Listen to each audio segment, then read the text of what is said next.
Hey, what's up everybody, it's Purpose Driven Life Sports and I'm here for another NBA video. So in this video I want to talk to you guys about the ESPN article today that came out about the Los Angeles Lakers dysfunction. Especially that to do with Rob Pelinka, Magic Johnson, Jeanie Buss, the whole thing. Now, as you guys know, in all these articles, really, the people who are really talking about this are always anonymous because, you know, they don't want to be involved. But, I mean, here's what I always think, just before I get into the story real quick, because I'm not going to give you guys all the details. You might want to go read it for yourself because there's just so much to get into. But I'm going to give you guys, like, the cool stuff that I found. Well, not cool, but funny stuff that I found.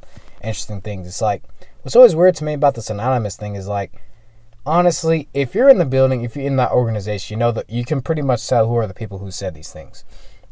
It's really not that hard because you know all the people who work there, all the people who, you know, talk this way. Is it hard? Could it be difficult to figure out? Yeah, but is it really? I mean, probably not. But wow. So if you really want like a kind of big topic on it, to me, one thing was the things that were said about Magic Johnson from all the coaching staff, the front office people. There are two sides to Magic. You got Magic Johnson, and then you had Earvin Johnson. And what I also read was, like, he was very confrontational. He was always calling people out.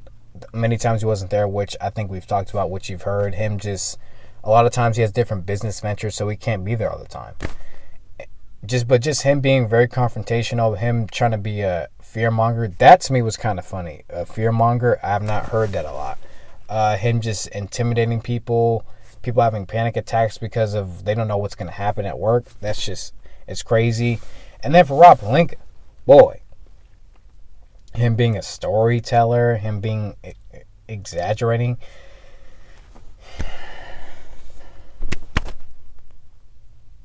This is bad. And, wow.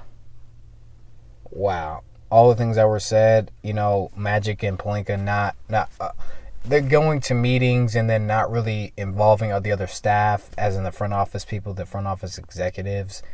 This is crazy, man. Like, this is bad. And to me, that stuff is interesting because as a front office, you have to work all together. You got to work with the staff, the coaching staff, so they know what they're doing.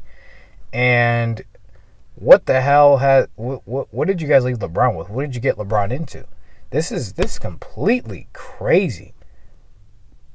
I don't know what the hell they're going to do in free agency. And for people who can say, like, we just got to sit back and wait. Well, yeah, maybe. But who the hell wants to be involved in all this mess? Because you have Kurt Rambis, who I've seen is his record is below 500. You got his wife, who's a great friend of Jeanie Buss, who appears to be manipulating her at every turn, which I read in the article. There's so many things in this article that go into each other. You got Phil Jackson, which I think I read was him being involved in coaching meetings. Kurt Rambis being involved in coaching meetings, him as a special advisor. Why the hell do you have all these special advisors of people who are friends of Jeanie Buss? That spells bad trouble for me. You know, in business, I'm not into this. I'm not a big business person, but here's one thing that I think would make sense. You put the right type of personnel around you. You don't put all your friends around you. To me, that spells out trouble. It spells out, you know, that may be for a loyalty thing, but is it really? It's not a good look for Jeanie Buss. The Lakers are in trouble. I don't know what LeBron can really do. I don't know how he really. How do you convince free agents as in a Kawhi Leonard? Because I don't think KD comes there regardless. How do you convince a Kyrie to go there? How do you convince a Jimmy Butler? A Kemba Walker might come there regardless because he wants to get the money and then a chance to sniff the playoffs even. But dude, Lord, like I don't have any words really because it's just that whole article was ridiculous, man. It's ridiculous, all the stuff that was being said, and I pretty much believe it all because you can't exaggerate all this. From the outside looking in, you'd be like, oh, they're saying all this stuff about how Magic is confrontational. You know, he's just doing it he's just a nice in front of the cameras. He's not a bad, look, man. I believe it because I think Magic is the guy, when it comes to business, he's a very serious guy. He's, making money. Not only that, but he wants to get the job done right. But if you have your employees having panic attacks, the people you work with, that's what kind of ship are you running over there? Talking about if you guys don't act right, or I got thousands of resumes on my desk. I could find people to replace you guys if you don't want to work here. That's a confidence booster right there. Yelling at people because they make a mistake, and you're saying you don't make mistakes. Like, bro, like, shit, oof, oh my Lord. Not only that, you put the wrong personnel around LeBron. Now, I've talked about in a previous video, which is a long way back, that LeBron should learn how to adjust, and he's got to be able to play with two-way players. I think he should learn how to, be like Steph Curry, where he, learns how to screen for players that could get him and other players open, make him a better playmaker. But he needs shooters. And LeBron's not the type of guy who's great around young players. He needs a lot more veterans than young players around him, which has been proven throughout his career. So this whole thing has been a damn mess. And at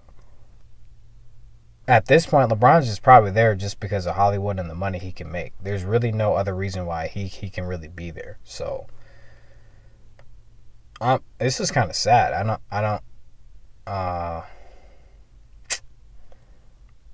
I think this is going to do it for this video because, guys, unless you really read this article, you won't really understand what I'm saying. You have to really read this. This is ridiculous, man. This is all kinds of bad. This makes me sick.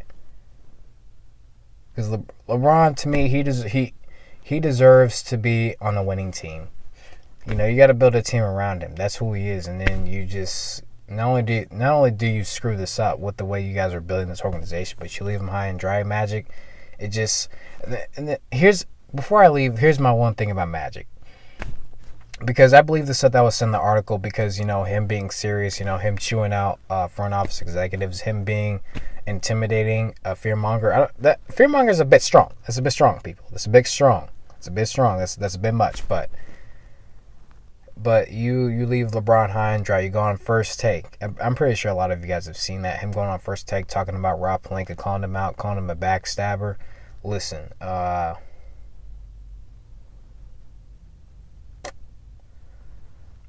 do I think all of it's true? I don't know. But I think he did play a part in it. I think he has a lot of responsibility. He should have did better. One thing that I heard that I believe was, I think I heard Stephen A. Smith said this, was you should have had a guy at Paul George's house in OKC as well at midnight on July 1st of last summer instead of just at LeBron's house. You got to get LeBron a second star. And that whole trade deadline stuff, that was completely unacceptable as well. I get what they were trying to do. They're trying to build a team around LeBron, but damn. You got to trade the whole damn team. All those young players, y'all could. Like I said, LeBron plays a part in this, but Magic, we can't just put this all on Rob Pelinka. Like, Magic has a part to play in this. So, look, that's gonna do it for this video. This was my break. This is my take on the whole article. What I've seen, what I've read. It's just a big mess. It's really sad if you just kind of go through it. You think about it, all the stuff that you've seen, all the stuff that's compounded. This is a mess. I don't know how you get out of this. I don't know. I don't know how you get out of this. This is completely crazy. But this is Sharing Live Sports. This is my take on it. I want to thank you guys for listening to this video. I encourage you guys to really go on ESPN.com or the app or anywhere. Just go read it. It's a really good read.